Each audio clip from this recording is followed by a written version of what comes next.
Dr. Swartout here with a quick tutorial on how to fill in the values of this one-way ANOVA table.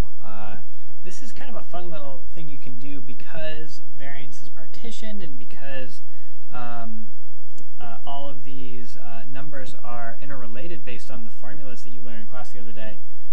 You can fill in all the information you need in this ANOVA table using the information that you have on the screen here. So I look at it kind of like a Sudoku problem. It's kind of this interesting numbers game that I find kind of fun. So let's go ahead and get started. What you see here is that, again, it's a one-way ANOVA. We have three treatment groups. In each group we have 8 scores. This is a balanced design.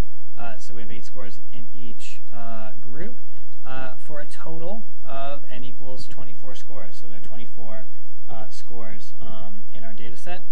So other than that, the information that we are given is that our sum of squares within treatments is 63, and our F ratio ultimately equals 4.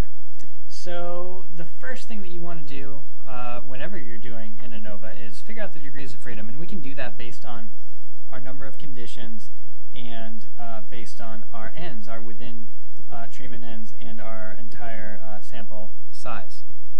So we'll start with our degrees of freedom between treatments, and we know that that formula is k minus 1, and since k equals 3, 3 minus 1 equals 2. So our between treatments degrees of freedom is 2. Let's move on to within treatments. Within treatments, the formula is capital N minus k. Capital N is 24. K, again, is 3. So we have 21 degrees of freedom within treatments. And our total degrees of freedom is capital N minus 1. Again, 24 minus 1. So that is 23. And what we want to do now before we move on is check ourselves. We know that our total degrees of freedom are partitioned into within treatments and between treatments degrees of freedom. Therefore, those two within and between treatments degrees of freedom should add up to our total degrees of freedom. And sure enough, 2 plus 21 is 23. So we can check ourselves. We can feel just that much more confident that we got our degrees of freedom correct. Now, where to go from here? Well, we know that our F ratio equals 4, and we know our within treatment sums of squares is 63. And so we can take 63 and the 21 degrees of freedom that we just calculated, and we can actually get our mean squares within treatments by dividing 63 by 21, and that is 3. Now, we know that our F ratio is calculated as our mean squares between treatments, which goes right here, as the numerator, and our mean squares within treatments as the denominator, and we see that our F ratio is 4.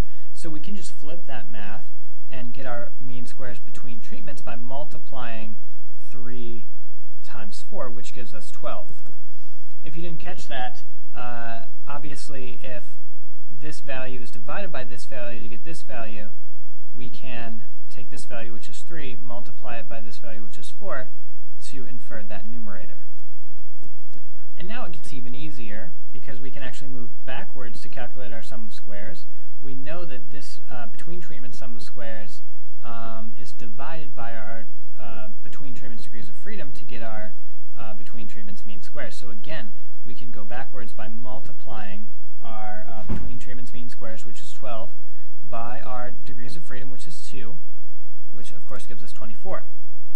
And then we know, again, that our sum of squares total is partitioned into our sum of squares within treatments and our sum of squares between treatments. So all we need to do is add up these two scores, which is 87, to get our total sum of squares. And now we have filled in all of the values in our ANOVA table based on the values that we were given.